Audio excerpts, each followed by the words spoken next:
김치 냉장고를 왜 함부로 여시냐고요? 수진이가 악을 쓰듯 소리치며 제 팔을 잡아 끌었습니다.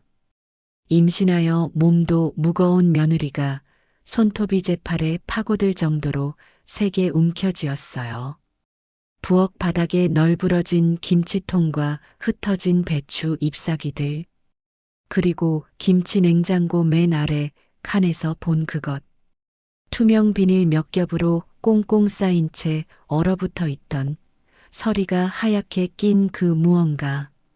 처음엔 무슨 고기 덩어리인가 싶었는데 자세히 보니 아니었습니다. 비닐 사이로 비치는 색깔이 섬뜩했어요. 붉은색과 살색이 섞여 있었죠. 어머님, 이거 아무것도 아니에요. 수진이의 목소리가 떨리고 있었습니다. 아니, 떨리는 정도가 아니라 거의 경련을 일으키듯 온몸을 부르르 떨고 있었어요. 그 입술은 파랗게 질려 있었고 눈동자는 초점을 잃은 채 이리저리 흔들렸습니다. 평소에 얌전하고 조용하던 며느리가 아니었어요. 무언가에 쫓기는, 아니, 무언가 끔찍한 것을 들킨 사람 같았습니다. 제가 나중에야 알게 된 그 진실. 하지만 그때는 그저 막연한 불안감만 느꼈을 뿐이었죠. 구독과 좋아요를 눌러주세요. 그때의 이야기를 들려드릴게요. 2달 전으로 돌아가 봅니다. 늦은 저녁, 태평이가 혼자 집으로 찾아왔어요. 아내 수진이는 집에서 쉰다고 했답니다. 임신 4개월이라 피곤하다면서요. 엄마, 커피 한 잔 해주세요. 태평이가 소파에 털썩 주저앉으며 한숨을 내쉬었습니다.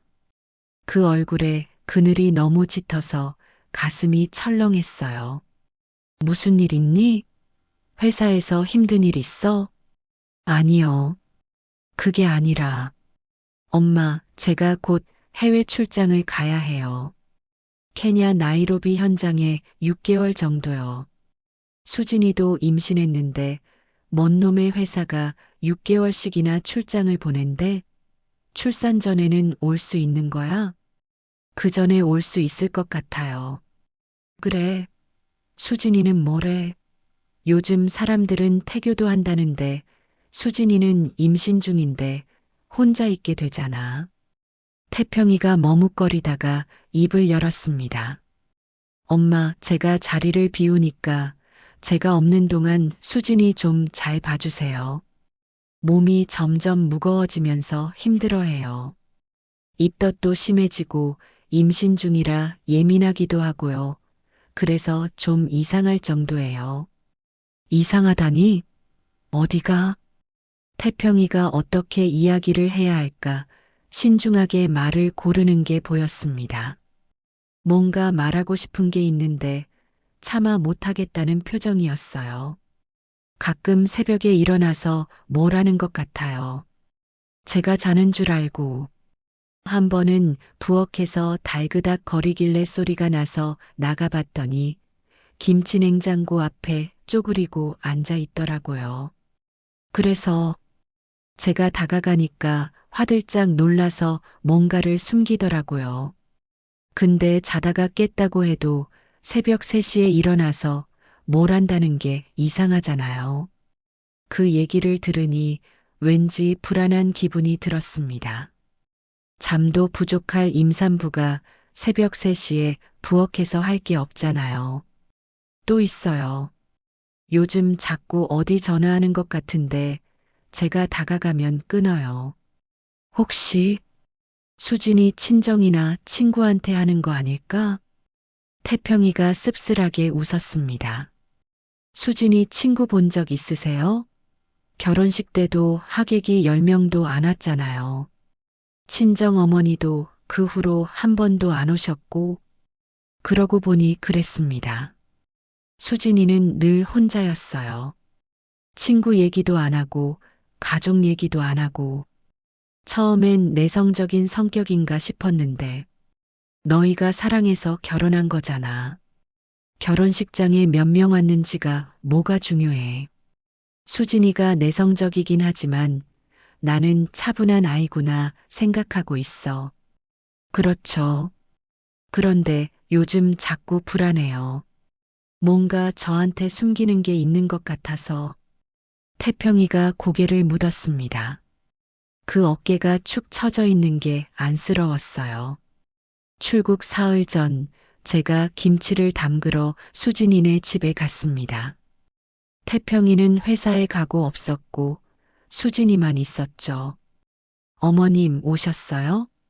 김치 담그시려고요? 수진이가 문을 열어줬는데 얼굴이 많이 부어 있었어요. 임신 중이라 그런가 싶었지만 눈밑이 퀭하니 다크서클도 심했고요. 어제 잠을 못 잤나 생각했습니다. 너 요즘 잠을 못 자니? 얼굴이 너무 피곤해 보여. 그냥 임신하니까 잘 때 옆으로 자도 바로 자도 불편하고 잠이 잘 안 와요. 부엌에서 김치를 담그는 동안 수진이는 거실에서 텔레비전을 보고 있었어요. 아니, 보고 있는 척 하면서 계속 부엌 쪽을 흘끔흘끔 쳐다봤죠. 마치 제가 뭘 하나 감시하는 것처럼 말이에요. 김치를 다 담그고 김치통에 담아 김치 냉장고에 넣으려고 했습니다. 서랍식으로 된 김치 냉장고였는데 윗칸에는 이미 김치통들이 있고 중간 칸에도 과일이 있었어요. 그래서 맨 아래 칸을 열었죠. 어머님, 거기는 열지 마세요. 수진이가 갑자기 일어나며 소리쳤지만 저는 이미 문을 열고 있었습니다. 차가운 냉기가 얼굴을 때렸어요. 그리고 보였습니다. 구석 깊숙한 곳에 뭔가가 있었어요. 검은 비닐봉지로 쌓인 그 안에 또 투명 비닐로 몇 겹이나 둘둘 말린 무언가가. 이건 뭐지 하고 호기심에 손을 뻗으려는 순간 수진이가 달려와서 제 팔을 잡았습니다. 만지지 마세요. 그거 만지지 마세요. 그 목소리가 너무 날카로워서 깜짝 놀랐어요. 수진이의 얼굴은 새하얗게 질려 있었고 눈에는 눈물이 고여 있었습니다. 이게 뭔데 그래? 아무것도 아니에요. 그냥 좀 너무 오래 보관한 거라 어머님한테 창피해서요. 수진이가 김치 냉장고 문을 닫으려 했지만 저는 이미 본 것을 본 상태였어요. 비닐 사이로 언뜻 보인 그것. 뭔지는 정확히 모르겠지만. 수진아, 이게 도대체 뭐야? 왜 이런 걸 냉장고에 넣어놨어? 어머니, 김치 냉장고를 왜 함부로 여시냐고요. 수진이가 갑자기 소리를 질렀습니다. 그 목소리가 너무 크고 날카로워서 귀가 따가울 정도였습니다. 제가 뒤로 물러났어요. 여기는 제 집이에요. 제 물건이고 왜 남의 물건을 함부로 만져요. 평소에 내성적이고 얌전한 수진이가 아니었습니다. 눈은 충혈되어 있고 온몸을 부들부들 떨고 있었어요. 무엇보다 그 눈빛이 매서웠죠. 숨기는 게 분명해 보였습니다. 미안해. 내가 먼저 물어봤어야 했는데. 가세요. 그냥 가세요.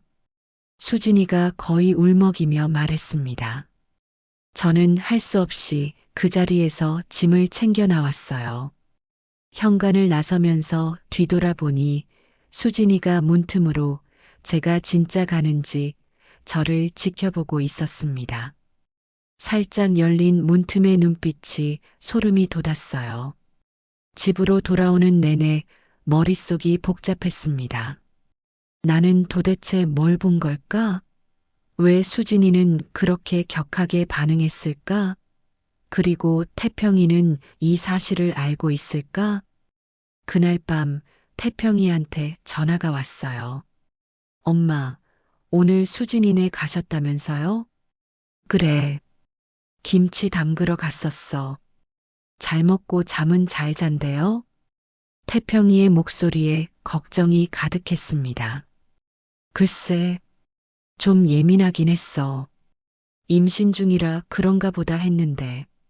너희 둘이 통화 자주 안 하니? 그래요? 그것뿐이에요? 뭔가 더 물어보고 싶어 하는 것 같았지만 저도 뭐라 말하기가 애매했어요. 김치 냉장고에서 본 그것을 어떻게 설명해야 할지 모르겠어요. 태평아, 혹시 너 수진이한테 뭐 숨기는 거 있니? 아니면 수진이가 너한테 숨기는 거? 침묵이 흘렀습니다. 한참을 기다리니 태평이가 한숨을 쉬며 말했어요. 엄마, 제가 출장 끝나고 돌아오면 다 말씀드릴게요. 지금은 좀 복잡해요. 태평이가 떠난 지 일주일째 되던 날이었습니다. 수진이한테 전화가 왔어요.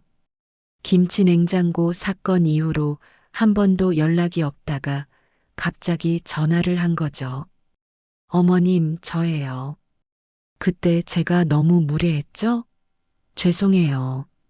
목소리가 많이 가라앉아 있었습니다. 평소의 수진이 같았어요. 아니야. 내가 미안해. 먼저 물어보고 열었어야 했는데. 어머님, 오늘 시간 되시면 저희 집에 와주실 수 있어요? 드릴 말씀이 있어서요. 무슨 말? 오시면 말씀드릴게요. 태평 씨한테는 비밀로 해주세요. 전화를 끊고 나서 한참을 고민했습니다. 가야 할까 말아야 할까? 하지만 며느리가 할 이야기가 있어서 부른다는데 시어머니가 안 갈 수도 없었죠. 그런데 무슨 말을 하려는 걸까 너무 긴장이 되었어요. 며느리가 할 말 있다고 부르면 왠지 그럴 때 있잖아요. 오후 3시쯤 수진이네 집에 갔습니다. 문을 열고 들어서니 집안이 어두컴컴했어요. 암막 커튼으로 두 겹 세 겹 커튼이 다 쳐져 있었거든요. 수진아, 여기 있어요, 어머님. 거실 소파에 수진이가 앉아 있었습니다. 얼굴이 며칠 전보다 더 수척해 보였어요. 눈은 퀭하니 들어가 있고 볼은 홀쭉했죠. 너 괜찮니? 산부인과는 가봤어? 네, 다녀왔어요. 아기는 건강하대요. 수진이가 배를 쓸어내렸습니다. 임신 4개월 치고는 배가 많이 나온 것 같았어요. 그래서 무슨 할 말이 있다고? 수진이가 한참을 망설이다가 입을 열었습니다. 어머님, 제가 부탁 하나만 드려도 될까요? 뭔데? 태평 씨한테 아무 말도 하지 말아주세요. 어떤 걸 말하는 거야? 부부 사이에 비밀이 있으면 안 되지. 제발이요. 나중에 때가 되면 제가 직접 말할게요. 수진이의 눈에 눈물이 고였습니다. 뭔가 간절해 보였어요. 나도 내가 왜 그러는지 도통 모르겠다. 그래, 알았어. 내가 알아서 잘해. 고마워요, 어머님. 수진이가 안도의 한숨을 쉬었습니다. 그런데 그때 수진이의 핸드폰이 울렸어요. 여보세요? 네, 맞아요. 네, 알겠습니다. 짧은 통화였는데 끝나고 나서 수진이의 얼굴이 또 창백해졌어요. 무슨 일이야? 아니에요. 그냥 병원에서 다음 검진을 다음 주에 오래요. 아무리 생각해도 거짓말 같았지만 더 묻지 않았습니다. 집으로 돌아와서 곰곰이 생각해 봤어요. 수진이가 숨기는 게 뭘까? 그리고 태평이는 이 사실을 아는 걸까? 정말 모르는 걸까? 그날 밤 친구 경숙이한테서 전화가 왔어요. 같은 아파트 단지에 사는 오래된 친구죠. 언니, 아까 수진 씨 봤는데 누구랑 카페에 있더라. 누구랑? 남자던데. 정장 입은 사람. 뭔가 서류 같은 걸 주고받는 것 같았어. 남자? 그 시간이면 내가 수진이네 집에서 막 나올 때인데? 그래. 그럼 언니 만나고 바로 나간 거네. 이상했습니다. 병원 간다더니 카페에 남자를 만나러 갔다고? 경수가 그 남자 어떻게 생겼어? 한 40대 중반 되어 보이던데. 깔끔하게 생겼어. 그냥 회사원 같았어. 혹시 무슨 얘기하는지 들은 거 있어? 아니, 멀리서 봐서 소리가 들리지는 않았어. 근데 수진 씨가 뭔가 부탁하는 것 같았어. 계속 고개 숙이고 머릿속이 더 복잡해졌습니다. 수진이가 카페에서 만난 남자는 누구일까? 서로 무슨 서류를 주고받은 걸까? 다음 날 아침 수진이네 집에 반찬을 갖다 주러 갔어요. 현관에서 초인종을 눌렀는데 한참 만에 문이 열렸습니다. 잠에서 막 깬 것 같은 수진이가 잠옷 차림으로 나왔는데 눈이 퉁퉁 부어 있었어요. 울었니? 아니에요. 그냥 잠을 못 자서 반찬 만든 것 좀 있어서 가져왔어. 냉장고에 넣을게. 부엌으로 가서 냉장고를 문을 열었습니다. 그런데 싱크대 위에 놓인 게 눈에 들어왔어요. 하얀색 약봉지였습니다. 수진아, 이 약은 뭐야? 수진이가 황급히 다가와서 약봉지를 가져갔어요. 이거 불면증 약이에요. 너무 잠이 안 와서 산부인과에 이야기했더니 처방해줬어요. 임신 중에도 먹을 수 있는 거래요. 그런데 약봉지를 가져가면서 수진이의 손이 떨리는 게 보였어요. 원래 임신했을 때는 음식도 조심하는데 약 같은 것은 더욱 조심하잖아요. 그리고 임신하면 잠 못 자는 경우는 흔한 건데 임신 중에도 먹을 수 있는 약이라도 안 먹는 게 낫지 않아 싶어 물었습니다. 수진아, 아무리 임신 중에도 먹을 수 있는 약이라도 그렇지 임신 중에 약을 먹는 사람이 어디 있어? 수진이가 대답했습니다. 불면증이 너무 심해서 몇 번 먹었는데 어머님이 그렇게 이야기하시면 안 먹을게요. 며칠이 지났습니다. 태평이는 일주일에 한두 번 전화를 했는데 늘 수진이의 안부를 먼저 물었어요. 엄마, 수진이 괜찮아요? 별일 없어요? 그래, 잘 있어. 너무 걱정하지 마. 근데 둘이 통화를 하는 거야, 안 하는 거야? 둘이 싸웠니?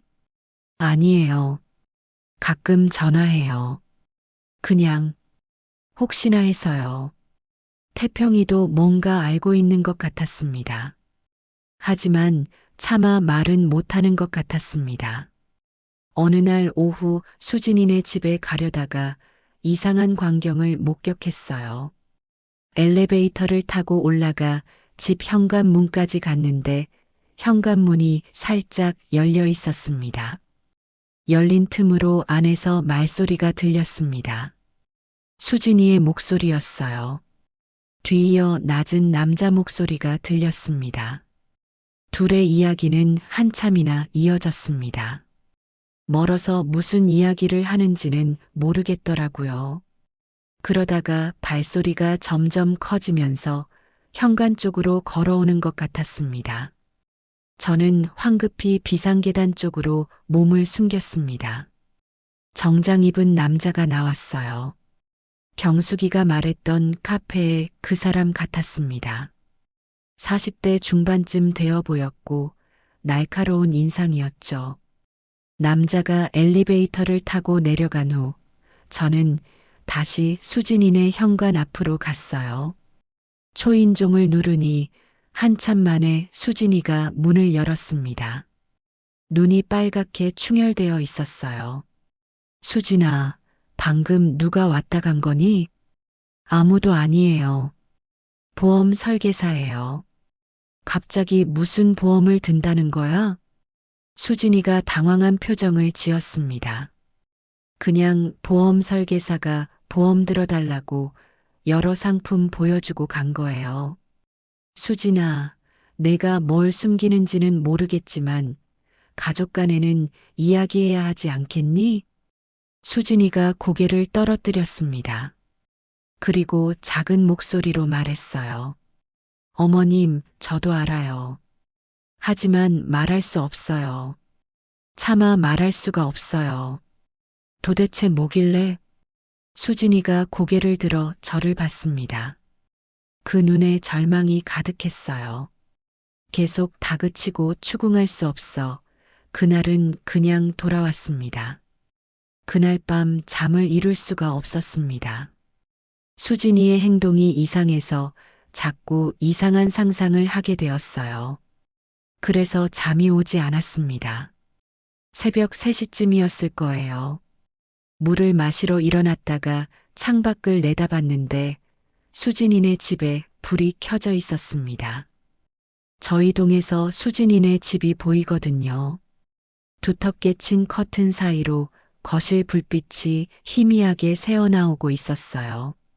설마 또 잠을 못 자는 건가 싶어서 계속 지켜봤습니다. 그런데 이상한 걸 봤어요. 커튼 너머로 사람 그림자가 창문 앞을 왔다 갔다 하는데 하나가 아니었습니다. 둘이었어요. 이 시간에 집에 누가 있는 거지? 망원경이라도 있었으면 좋았을 텐데. 한참을 지켜보다가 다시 잠자리에 들었지만 불안한 마음은 가시지 않았습니다. 다음 날 아침 일찍 경숙이한테 전화했어요. 경숙아, 너 새벽에 깬 적 없어? 왜? 무슨 일 있어? 새벽 3시쯤에 수진이네 집에 누가 있었던 것 같아. 새벽 3시에? 누가? 그러게. 커튼 뒤로 그림자가 2개 보였거든. 경숙이가 잠시 생각하더니 말했어요. 언니, 그거 혹시 수진 씨가 다른 사람 만나는 거 아니야? 남편 출장 간 사이에? 에이, 설마. 임신 중인데. 근데 지금 수진 씨 행동이 계속 이상하잖아. 누가 있던 것 같았다며? 경숙이 말도 일리가 있었지만 제 생각에는 뭔가 다른 느낌이었어요. 오전 10시쯤 수진이한테 전화가 왔어요. 어머님, 오늘 산부인과 가는데 같이 가주실 수 있어요? 그래, 몇 시에? 1시에요. 제가 모시러 갈게요.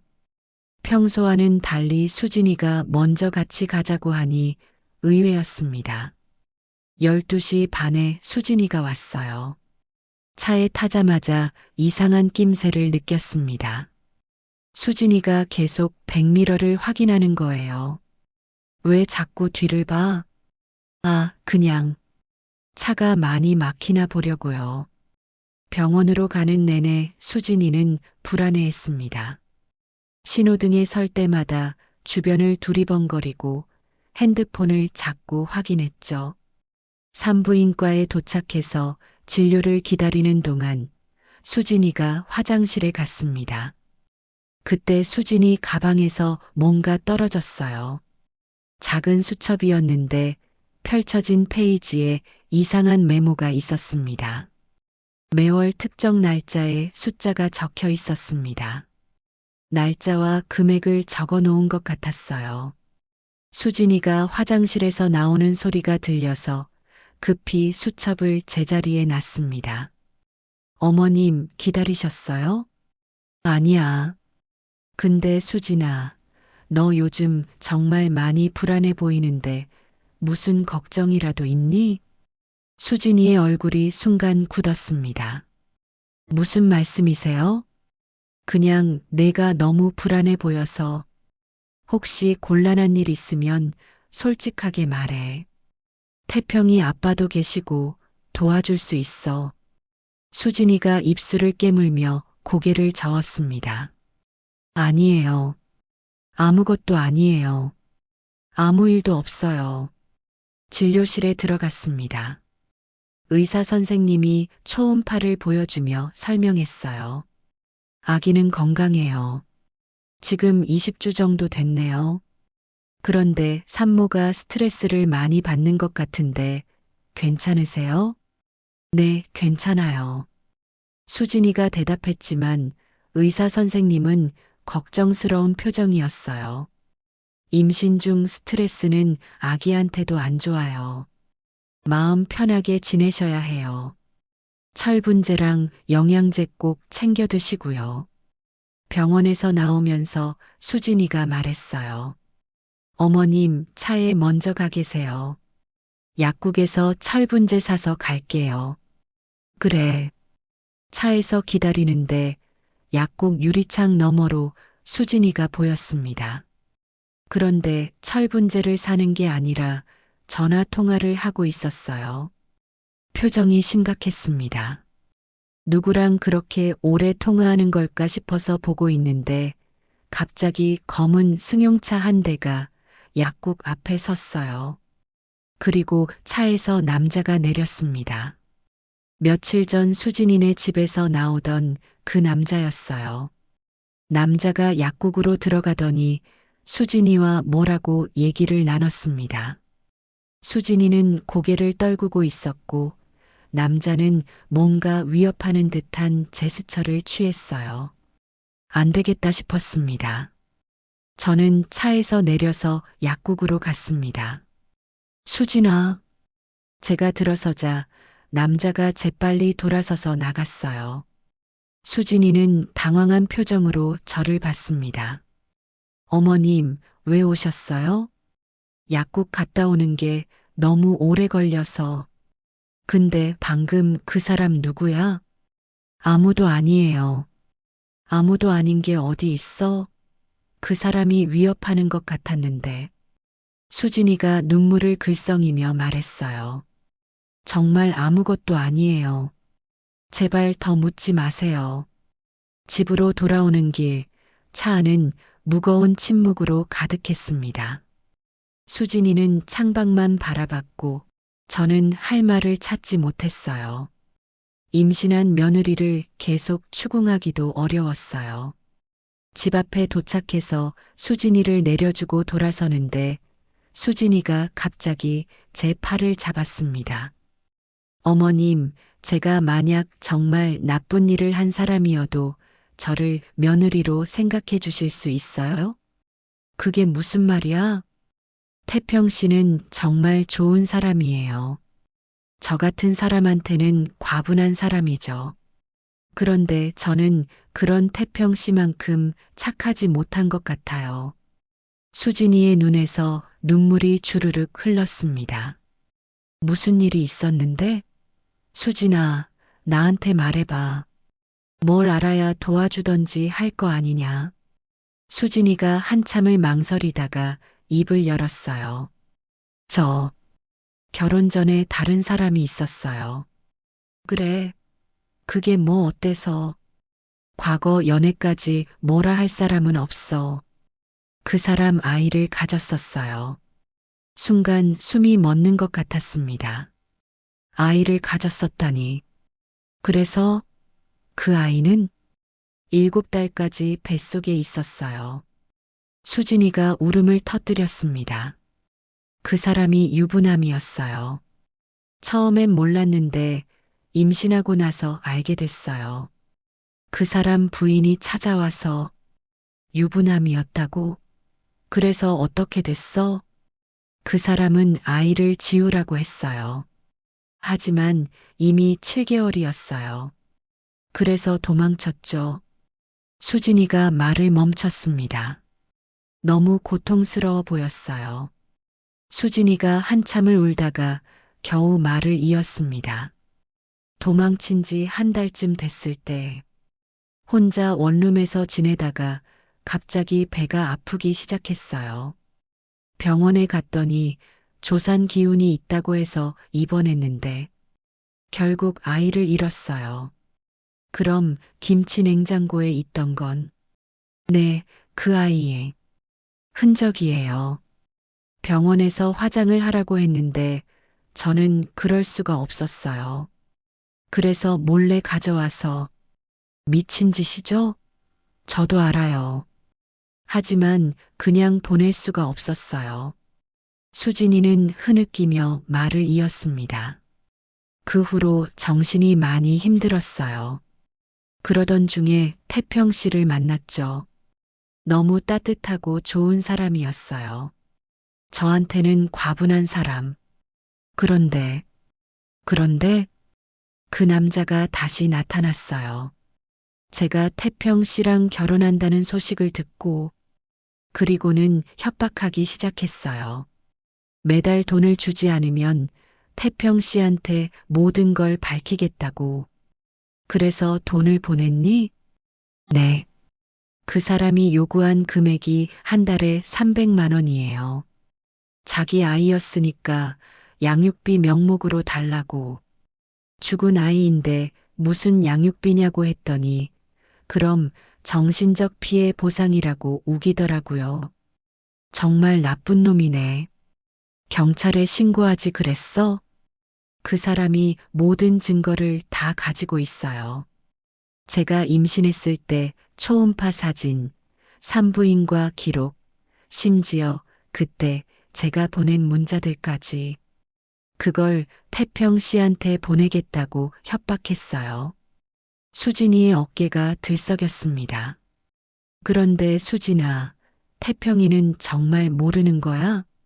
수진이가 잠시 침묵하다가 대답했습니다.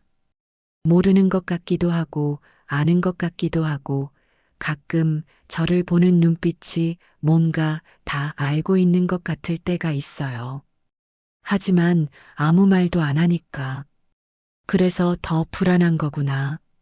네. 차라리 다 안다고 하면 편할 텐데. 이렇게 숨기고 사는 게 지옥 같아요. 저는 수진이의 손을 잡았습니다. 차갑고 떨리는 손이었어요. 수진아, 이건 내가 혼자 짊어질 일이 아니야. 태평이한테 솔직하게 말해야 해. 못해요. 그러면 저를 버릴 거예요. 다른 남자 아이를 임신했었다는 걸 어떤 남자가 받아들이겠어요? 수진아, 솔직히 나도 너무 혼란스럽다. 어머님은 모르세요. 그 남자가 누군지. 태평 씨가 알면 절대 용서 못할 거예요. 그 남자가 누군데? 수진이가 망설이다가 작은 목소리로 말했습니다. 태평 씨 회사 전무예요. 김진석 전무. 뭐라고? 충격이었습니다. 태평이 회사 전무라니. 그것도 김진석이라는 사람은 태평이가 가끔 얘기하던 사람이었어요. 능력은 있는데 인간성이 별로라고. 그 사람이 저한테 접근한 건 사실 우연이 아니었을 거예요. 제가 태평 씨랑 사귀는 걸 알고 일부러 접근했죠. 그때는 몰랐어요. 태평 씨 회사 사람인 줄. 너 정말 바보 같구나.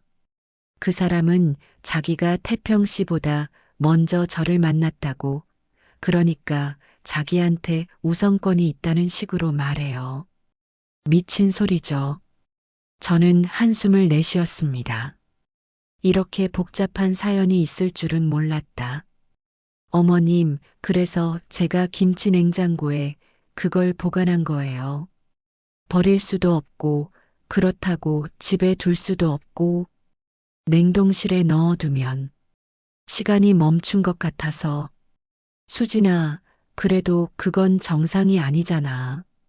알아요. 정상이 아니죠. 저도 제가 미친 것 같아요. 하지만 그 아이만큼은 제가 지켜주고 싶었어요. 그때 수진이 핸드폰이 울렸습니다. 화면을 보더니 얼굴이 하얗게 질렸어요. 김진석이야? 네. 안 받으면 계속 걸어요. 그럼 받아. 내가 옆에 있을게. 수진이가 떨리는 손으로 전화를 받았습니다. 여보세요? 네, 알겠습니다. 거기로 가면 되죠? 네. 짧은 통화였지만 수진이는 진이 빠진 것 같았어요. 뭐래? 지금 당장 만나자고 해요. 안 오면 태평 씨한테 연락하겠대요. 그 나쁜 놈. 내가 같이 가줄게. 안 돼요. 그러면 더 화낼 거예요. 혼자 가야 해요. 수진이가 비틀거리며 일어났습니다. 잠깐, 너무 위험해. 경찰에 신고하자. 어머님, 그러면 다 밝혀져요. 태평 씨도 알게 되고, 회사에도 소문나고, 전 그냥 조용히 해결하고 싶어요. 하지만 언제까지 당할 수는 없잖아. 괜찮아요. 그냥 돈 얘기하러 가는 거예요.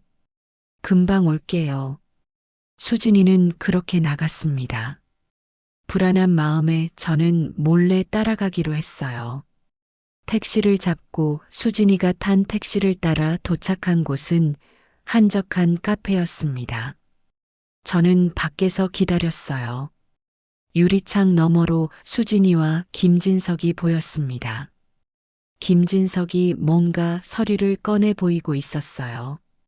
수진이는 고개를 떨구고 있었고요. 가끔 김진석이 목소리를 높이는 게 들렸지만 정확히 무슨 말인지는 알 수 없었습니다. 30분쯤 지났을까요? 수진이가 나왔습니다. 눈이 빨갛게 부어 있었어요. 저는 숨어 있다가 수진이가 택시를 타고 가는 걸 확인하고 집으로 돌아왔습니다. 저녁 무렵 수진이한테 문자가 왔어요. 어머님 걱정하실까봐 연락드려요. 잘 해결했어요. 앞으로는 괜찮을 거예요. 정말 해결한 걸까요? 불안한 마음이 가시지 않았습니다. 그날 밤 태평이한테서 전화가 왔어요. 엄마, 오늘 수진이 만나셨어요? 그래. 병원 같이 갔어. 수진이 괜찮았어요? 별일 없었고요? 응, 괜찮았어. 거짓말이었지만 어쩔 수 없었습니다. 해외 출장 간 아들에게 그 이야기를 할 수는 없었습니다. 엄마, 혹시 이상한 남자 본 적 없어요? 수진이 주변에. 왜? 무슨 일 있어? 아니, 그냥.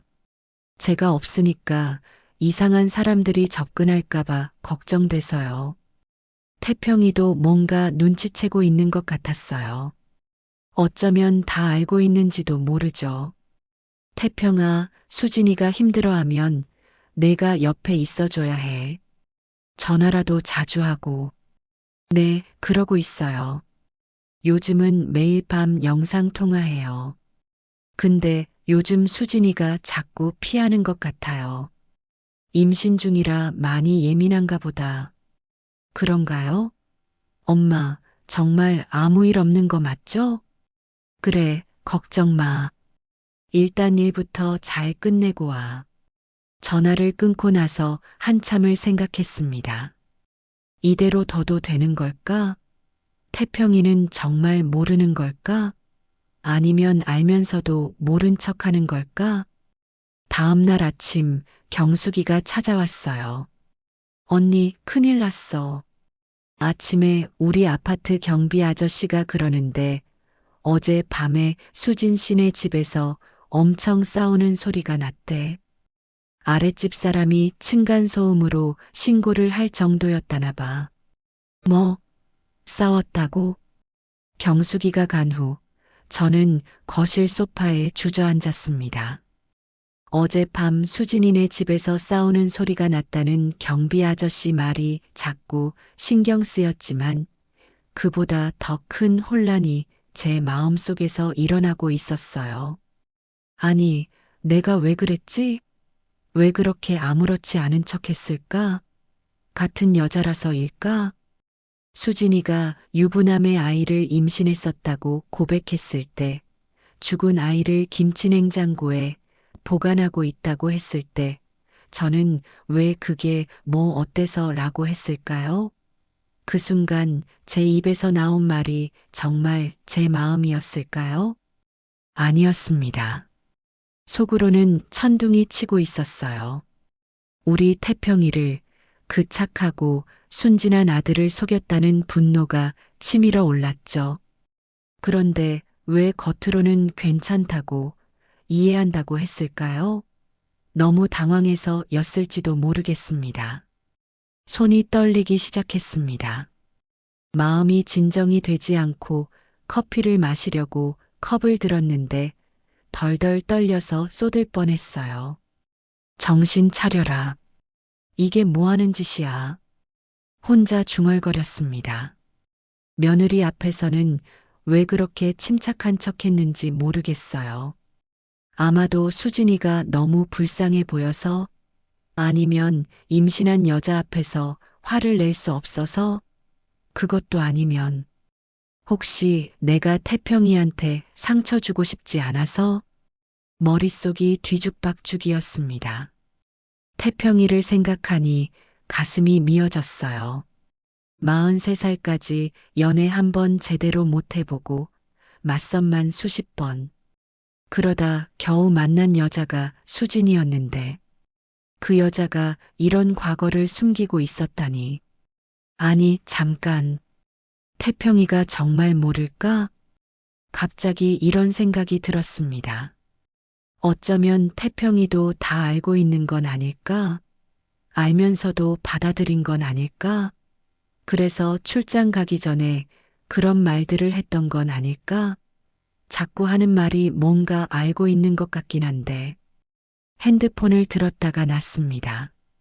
태평이한테 전화해서 물어보고 싶었지만 뭐라고 물어봐야 할지 모르겠어요.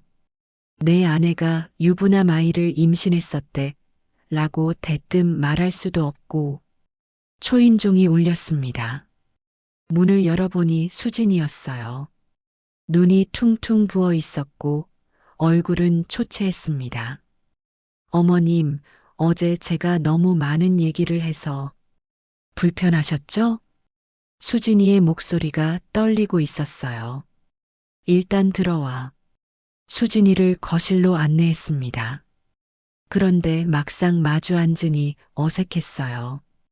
어제까지는 불쌍하다고 생각했는데 지금은 화가 나기도 하고 무섭기도 하고 어머님, 어제 제 얘기 듣고 저를 이상하게 보시죠? 더러운 여자라고 생각하시죠? 수진이가 울먹이며 물었습니다. 그런 건 아니야. 입으로는 그렇게 말했지만 솔직히 마음은 달랐어요. 유부남과 바람 피워서 임신까지 한 여자. 그것도 우리 아들을 속이고 결혼했을지도 모르는 여자. 게다가 죽은 아이를 김치 냉장고에 보관하는 정신 상태. 어머님도 저를 경멸하시는구나. 눈에 다 보여요. 수진이가 한숨을 쉬었습니다. 수진아, 솔직히 말할게. 나도 혼란스러워.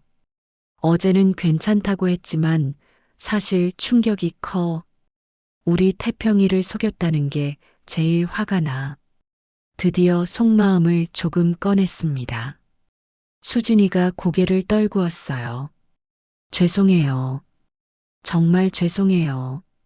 하지만 저도 태평 씨를 사랑해요.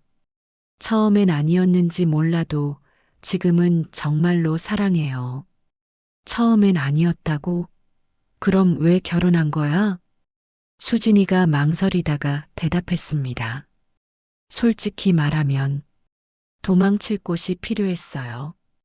김진석이 계속 괴롭히고 죽은 아이 때문에 미쳐가고 있었고 그때 태평 씨를 만났어요. 너무 따뜻하고 안전한 사람이어서였을지도 몰라요. 그래서 이용한 거야? 우리 아들을? 갑자기 화가 치밀어 올랐습니다. 어제는 왜 못 느꼈는지 모르겠지만 지금은 분명히 느껴졌어요. 배신감과 분노가 치밀었습니다. 처음엔 그랬어요. 저도 인정해요. 하지만 지금은 달라요. 이제는 태평 씨 없으면 못 살 것 같아요. 너는 그런 말로 변명이 되는 것 같아? 네가 우리 태평이한테 한 짓이? 제 목소리가 높아졌습니다. 수진이가 놀란 눈으로 저를 봤어요. 어머님, 갑자기 왜 그러세요? 나가. 꼴도 보기 싫어. 당장 나가. 제가 그렇게 말하자 수진이가 일어났습니다. 그런데 갑자기 비틀거렸어요. 어머님, 배가 아파요. 수진이가 배를 움켜쥐며 얼굴을 찡그렸습니다. 왜 그래? 배가 어떻게 아픈데? 괜찮아요. 그냥 스트레스 때문인 것 같아요. 수진이는 그렇게 말했지만 얼굴이 창백했어요. 이마에는 식은땀이 맺혔고요. 병원 가야 하는 거 아니야? 괜찮아요. 집에 가서 쉬면 돼요. 수진이가 현관으로 걸어갔습니다. 그런데 신발을 신다가 또 비틀거렸어요. 야, 너 정말 괜찮은 거 맞아? 네. 어젯밤에 잠을 못 자서 그래요. 어젯밤 경비 아저씨가 싸우는 소리 들었다던데? 수진이가 움찔했습니다. 그건 어제 김진석이 찾아와서 뭐? 그 남자가 집까지 찾아왔다고? 새벽 2시에 왔어요. 문 두드리고 소리 지르고 안 열어주니까 계속 협박하고 경찰 부르겠다고 하니까 그제야 갔어요. 또 거짓말을 하는 것 같았습니다.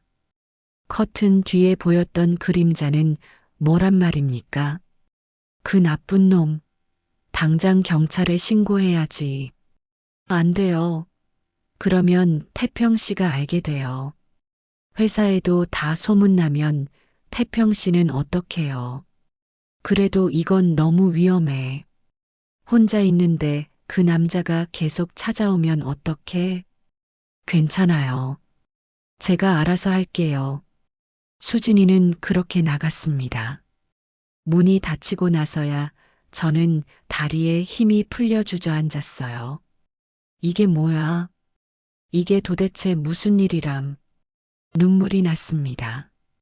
우리 태평이가 불쌍해서 아무것도 모르고, 아니 어쩌면 다 알면서도 참고 있는 것일지도 모르는 아들이 불쌍했어요. 전화기를 들었습니다.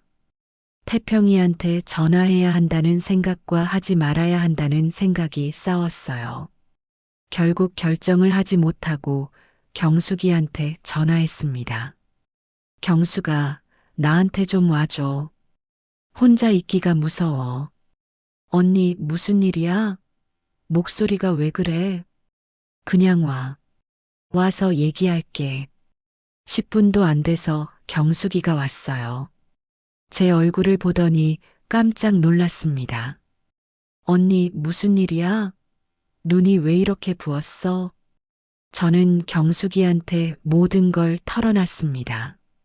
수진이의 과거, 김진석이라는 남자, 죽은 아이, 김치 냉장고의 비밀까지.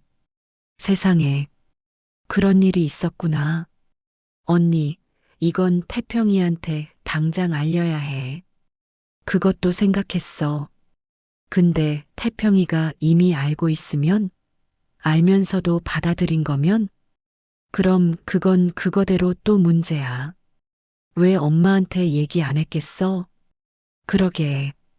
모르는 것도 문제고 아는 것도 문제고. 언니, 일단 증거부터 확실히 확보해. 나중에 수진이가 발뺌하면 어떡해? 증거? 무슨 증거? 김치 냉장고에 있다는 그거 말이야. 사진이라도 찍어도. 경숙이 말이 맞았습니다. 증거를 확보해야 했어요. 다음 날 오전 수진이한테 전화를 걸었습니다. 수진아, 오늘 병원 가는 날 아니니? 네, 어머님. 오후 2시에 가요. 그래, 몸 조심해. 어제 배 아프던 건 괜찮아? 네, 좀 나아졌어요. 전화를 끊고 경숙이한테 연락했습니다. 경숙아, 오후 2시에 수진이가 병원 간대. 그때 들어가자.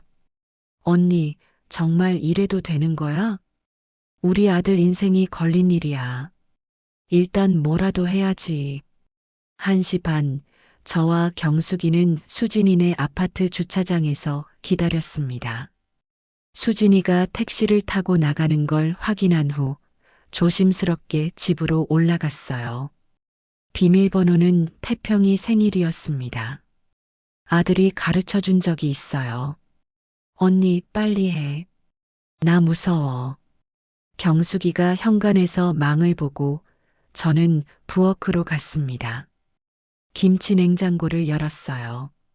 맨 아래 칸, 저번에 본 그 자리. 검은 비닐봉지가 그대로 있었습니다. 떨리는 손으로 비닐을 벗겨냈어요. 투명 비닐 안에 역시 붉은색 무언가가 얼어 있었습니다. 그리고 서류 뭉치. 핸드폰을 꺼내 사진을 찍기 시작했습니다. 그때 서류 하나가 눈에 들어왔어요. 친자 확인서. 순간 심장이 멎는 것 같았습니다. 떨리는 손으로 서류를 펼쳤어요. 비닐에 쌓여 있어서 잘 안 보였지만 몇 글자가 선명하게 보였습니다. 검사 의뢰인 수진, 부계 추정인 김진석, 모발 DNA 대조를 통해 일치 확률 99.9%, 그리고 날짜를 보니 작년이었어요. 수진이가 처음 아이를 가졌을 때. 그럼 김치 냉장고에 있는 이것은 김진석의 아이였던 거구나. 언니, 누가 와? 경숙이가 다급하게 속삭였습니다. 현관문 여는 소리가 들렸어요. 저는 황급히 비닐을 다시 싸서 제자리에 놓고 김치 냉장고 문을 닫았습니다. 하지만 이미 늦었어요. 어머님? 수진이가 부엌 입구에 서 있었습니다. 병원 가방을 들고 창백한 얼굴로 병원 갔다고 하지 않았니? 깜빡 잊고 둔 게 있어서. 어머님은 왜 여기? 그때 수진이의 시선이 김치 냉장고로 갔습니다. 그리고 제 손에 들린 핸드폰을 봤어요. 설마 어머님 보신 거예요? 수진이의 목소리가 떨렸습니다. 수진아, 이게 다 뭐니?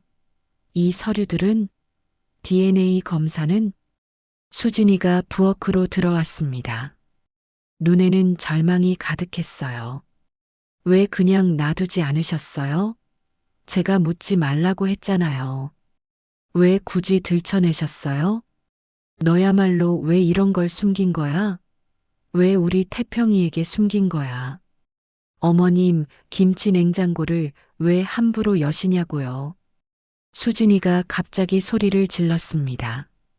그리고는 제 앞으로 달려들어 제 핸드폰을 빼앗으려 했어요. 이거 돌려주세요. 제 거예요. 제 아이예요. 무슨 소리야? 내 아이라니. 이미 죽은 아이잖아. 죽어도 제 아이예요. 엄마는 저예요. 수진이가 울부짖으며 김치 냉장고를 열었습니다. 그리고 그 검은 비닐봉지를 꺼내 품에 안았어요. 이 아이밖에 없었어요. 김진석은 날 버렸고 가족도 날 외면했고 이 아이만이 내 전부였어요. 그래서 태평이를 속인 거야? 이용한 거야? 수진이가 고개를 들어 저를 봤습니다. 눈에서 눈물이 주르륵 흘렀어요. 처음엔 그랬어요. 저도 인정해요. 도망칠 곳이 필요했고 태평 씨는 안전해 보였어요. 착하고 돈도 있고 저를 의심하지 않고 그런데 정말 사랑하게 됐어요. 태평 씨의 따뜻함에 진심에 처음 느껴본 진짜 사랑이었어요. 거짓말하지 마. 사랑한다면서 왜 김진석을 계속 만나? 그건 그때였습니다. 현관에서 또 발소리가 들렸어요. 수진아, 나야. 깜빡 잊고 간 약 가져왔어. 남자 목소리였습니다. 김진석이었어요. 김진석이 부엌으로 들어왔다가 우리를 보고 멈췄습니다. 어머님이 왜 여기 계십니까? 내가 있으면 안 되나? 우리 아들 집인데? 김진석이 수진이를 봤습니다. 수진이는 여전히 검은 비닐봉지를 품에 안고 있었어요. 수진아, 설마 다 얘기한 거야? 김진석의 얼굴이 굳었습니다. 이제 더 이상 숨길 것도 없잖아요. 다 들켰는데. 수진이가 체념한 듯 말했습니다. 이 멍청한 년, 너는 우리 계획이 어떻게 되는지 알고 그래? 계획? 무슨 계획? 저는 김진석을 노려봤습니다. 김진석이 비웃으며 말했어요. 어머님도 참 순진하시네요. 아드님이 정말 모를 거라고 생각하세요? 무슨 말이야? 태평이는 다 알고 있어요. 수진이 뱃속의 아이가 제 아이라는 것도. 뭐라고? 충격이었습니다. 현재 임신한 아이가 김진석의 아이라고? 거짓말이겠지? 수진아, 말해봐. 지금 내 뱃속의 아이는 태평이 아이지? 수진이가 고개를 떨구었습니다. 대답이 없었어요. 수진아, 죄송해요. 정말 죄송해요. 그럼 결혼하고도 계속 이 남자와? 제 다리에 힘이 빠졌습니다. 경숙이가 달려와 저를 붙잡았어요. 언니, 정신 차려. 어머님, 이왕 이렇게 된 거 솔직히 말씀드릴게요. 김진석이 거만하게 말했습니다. 수진이는 처음부터 제 여자였어요. 제 아이를 가졌고, 하지만 제가 이혼할 수 없으니까 태평이한테 시집 보낸 거죠. 호구가 필요했거든요. 이 나쁜 놈들. 태평이가 불쌍하긴 하죠. 하지만 어차피 그놈도 결혼 못할 팔자였잖아요. 우리가 여자라도 붙여준 거 감사해야지. 김진석의 말에 분노가 치밀어 올랐습니다. 태평이한테 다 알리겠어. 당장 전화할 거야. 그러세요. 대신 태평이 충격받아서 무슨 일 생기면 어머님 책임이에요. 뭐? 태평이가 얼마나 수진이를 사랑하는지 아시잖아요? 이 사실 알면 견딜 수 있을까요? 김진석이 비열하게 웃었습니다. 그리고 제가 회사에 소문내면 태평이는 회사에도 못 다니게 될 거예요. 부하 직원한테 아내를 빼앗긴 한심한 놈이라고 소문날 테니까. 그때였습니다. 더 이상은 못 듣겠어. 입구에 서 있던 사람. 그건 태평이였습니다. 태평이가 부엌으로 들어왔습니다. 케냐에서 급히 돌아온 듯 했어요. 얼굴은 수척하고 눈은 충혈되어 있었습니다. 태평아, 어떻게? 언제 돌아온 거야? 3시간 전에 도착했어요. 태평이의 시선이 바닥에 주저앉은 수진이에게 갔습니다. 그리고 수진이가 품에 안고 있는 검은 비닐봉지를 봤어요. 결국은 꺼냈구나. 태평이의 목소리는 너무나 담담했습니다. 전혀 놀라지도 당황하지도 않았어요. 태평 씨, 언제부터 알고 있었어요? 수진이가 울먹이며 물었습니다. 처음부터? 아니, 정확히는 당신을 처음 만난 다음 날부터. 뭐라고요? 저도 놀랐습니다. 태평이가 모든 걸 처음부터 알고 있었다고요? 태평이가 천천히 말을 이어갔어요. 회사 사람들이 말해줬어요.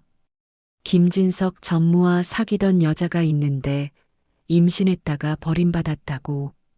그 여자가 수진 씨, 당신이었죠. 다 알았어요? 그럼 왜 나랑 결혼했어요? 수진이가 흐느끼며 물었습니다. 불쌍했으니까요. 그리고 사랑했으니까요.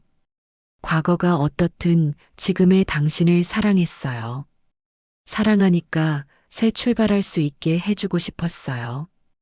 태평이의 말에 저도 눈물이 났습니다. 우리 아들이 이렇게 깊은 마음을 가지고 있었구나. 그래서 모른 척 했어요. 김치 냉장고에 그걸 숨긴 것도, 김진석이 찾아와 돈 요구하는 것도 다 알면서도 당신이 스스로 말해주길 기다렸어요. 태평 씨, 하지만 당신은 끝까지 숨겼죠. 나를 하나도 믿지 못했어요. 아니, 어쩌면 처음부터 나를 이용할 생각만 있었는지도 모르겠네요. 태평이가 한숨을 쉬었습니다. 그래도 괜찮았어요. 언젠가는 나의 진심이 통할 거라고 믿었으니까. 당신이 진짜로 나를 사랑하게 될 거라고. 그런데 제가 물었습니다. 태평이가 저를 봤어요. 그 눈에 말할 수 없는 깊은 슬픔이 있었습니다. 알았어요.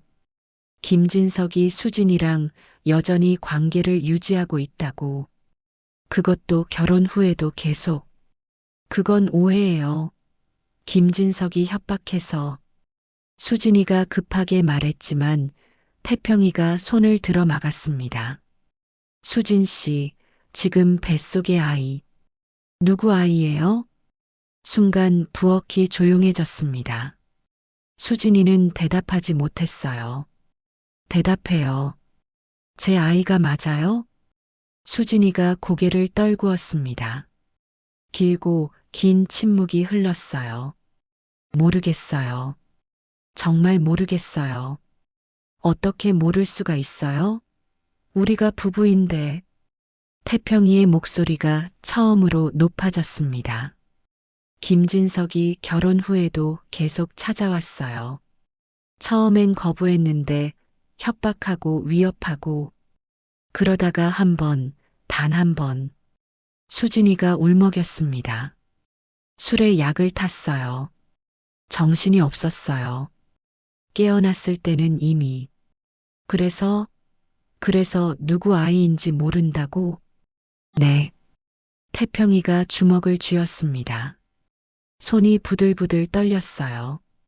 태평아, 진정해. 제가 아들의 어깨를 잡았습니다. 엄마, 저 괜찮아요. 예상했던 일이에요. 예상했다고? 김진석이 그런 인간이라는 걸 알았어요. 수진 씨가 완전히 자유로울 수 없다는 것도. 그래서 일부러 출장을 자원했어요. 왜? 수진 씨가 선택하길 바랐어요. 김진석과 계속 함께 갈지 아니면 나와 새 출발을 할지. 태평이가 수진이를 봤습니다. 당신은 둘 다 선택했네요. 나한테는 안전한 가정을, 김진석한테는 여전히 마음을. 아니에요. 마음은 아니에요. 저는 정말로 태평 씨를 사랑하게 됐어요. 수진이가 필사적으로 말했습니다. 그럼 왜 진실을 말하지 않았어요? 왜 끝까지 숨겼어요? 왜 김진석과의 관계를 끊지 않았어요? 너무나 무서웠어요. 모든 걸 잃게 될까봐. 수진 씨, 당신은 결국 나를 믿지 않았어요. 끝까지. 태평이가 김치 냉장고 앞으로 갔습니다. 그리고 맨 아래 칸을 열어 안을 들여다봤어요. 이것도 당신이 김진석을 잊지 못해서 보관한 거겠죠. 첫사랑의 흔적, 그와의 아이. 아니에요.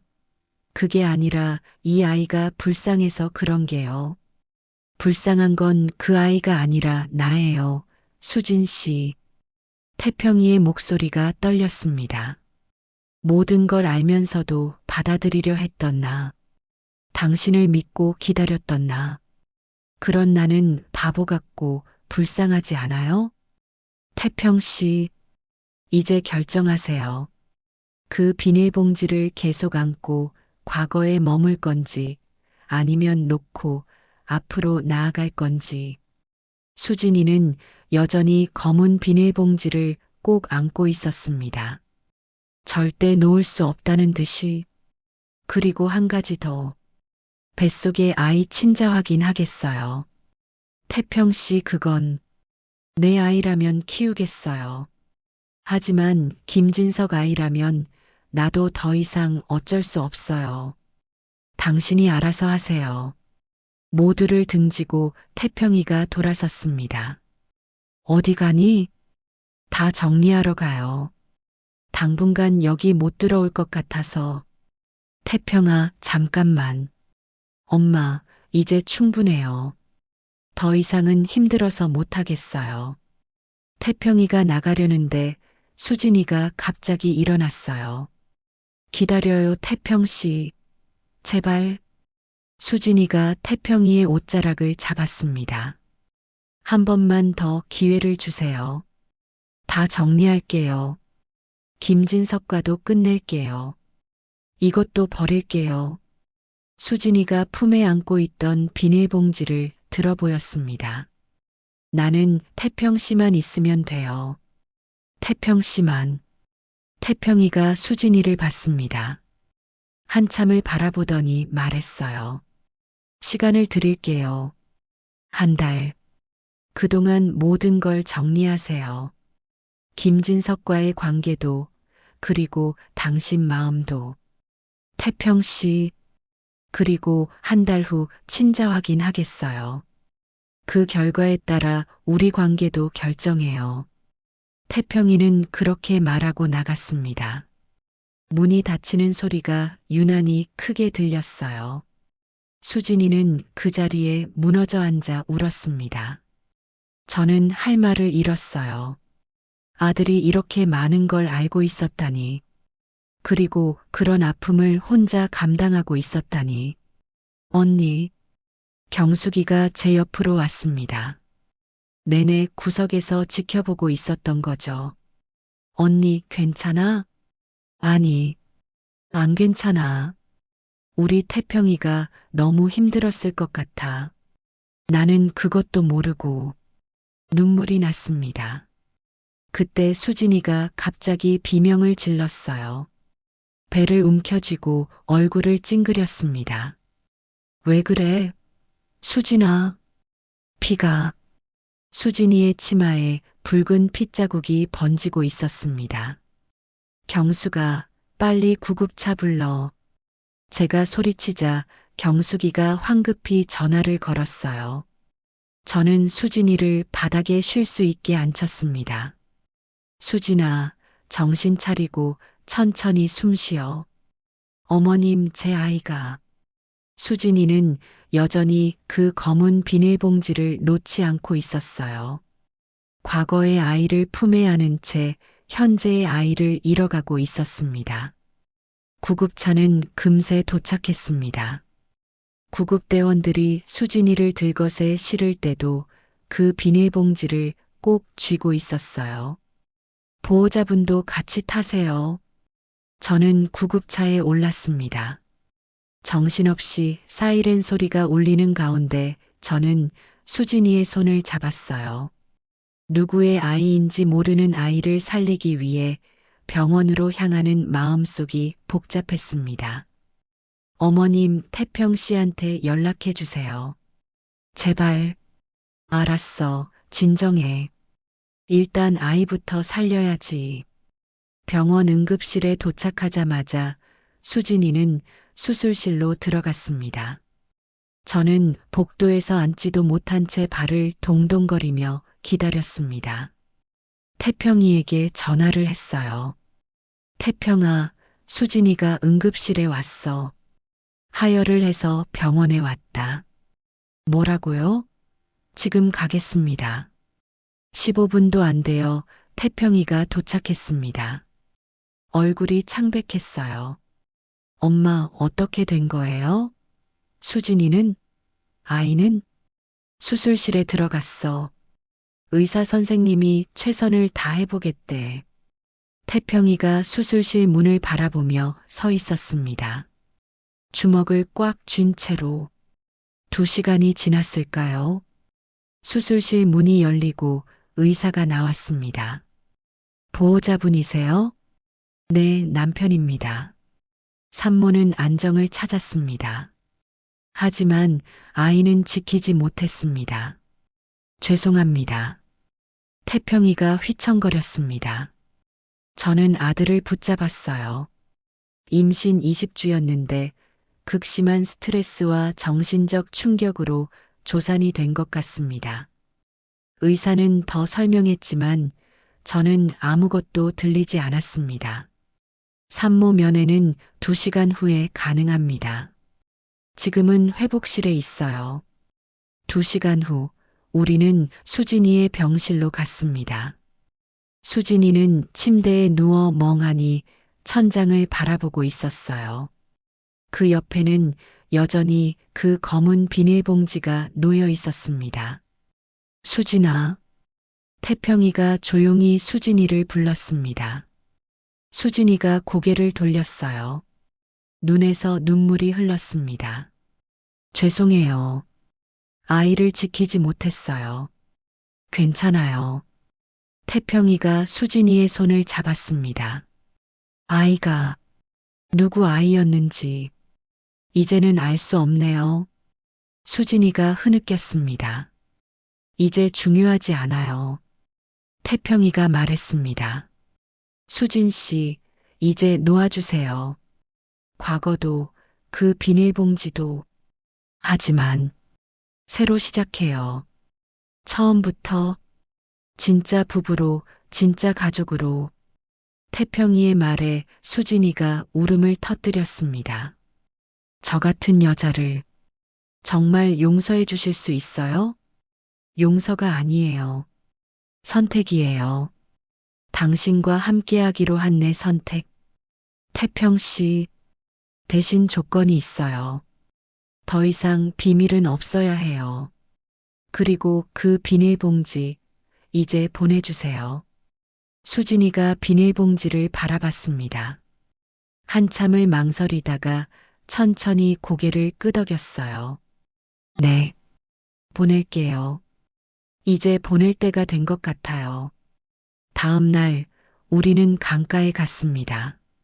수진이가 직접 선택한 곳이었어요. 검은 비닐봉지를 열자 작은 나무 상자가 나왔습니다. 수진이가 준비한 거였어요. 그 안에 얼어있던 것들을 넣고 작은 바구니에 실어 강물에 띄웠습니다. 미안해. 엄마가 지켜주지 못해서 미안해. 수진이가 강물을 바라보며 속삭였습니다. 이제 편히 쉬어. 엄마도 이제 놓아줄게. 작은 배는 천천히 강물을 따라 멀어져 갔습니다. 수진이는 한참을 그것을 바라보다가 태평이의 품에 기댔어요. 고마워요. 나를 받아줘서 끝까지 기다려줘서. 이제 다시 시작해요. 태평이가 수진이를 안았습니다. 저는 조용히 그들을 바라봤어요. 아직 완전히 해결된 건 아니었죠. 김진석 문제도 남아있고 상처도 아물어야 했습니다. 이제야 한 걸음은 내딛었습니다. 진실을 향해, 그리고 서로를 향해. 한 달 후 김진석은 회사에서 횡령 혐의로 해고되었습니다. 태평이가 아니라 다른 부서에서 고발한 거였어요. 그동안 여러 여직원들을 괴롭혔던 것도 드러났고요. 수진이는 정신과 상담을 받기 시작했습니다. 과거의 트라우마를 치료하기 위해서였죠. 태평이도 함께 상담을 받았어요. 부부 상담이었습니다. 어느 날 저녁 태평이와 수진이가 저희 집에 왔습니다. 엄마, 저희 이사 가려고요. 이사? 어디로? 제주도요. 회사에서 제주지사로 발령받았어요. 자원했어요. 새로운 곳에서 새롭게 시작하려고요. 수진이가 수줍게 웃으며 말했습니다. 그래, 잘 생각했어. 거기서 새 출발하면 좋겠구나. 어머님, 그동안 정말 죄송했어요. 그리고 감사했어요. 수진이가 제 손을 잡았습니다. 이제 정말 며느리가 될게요. 진짜 가족이 될게요. 그래, 그렇게 하자. 저는 수진이를 안아줬습니다.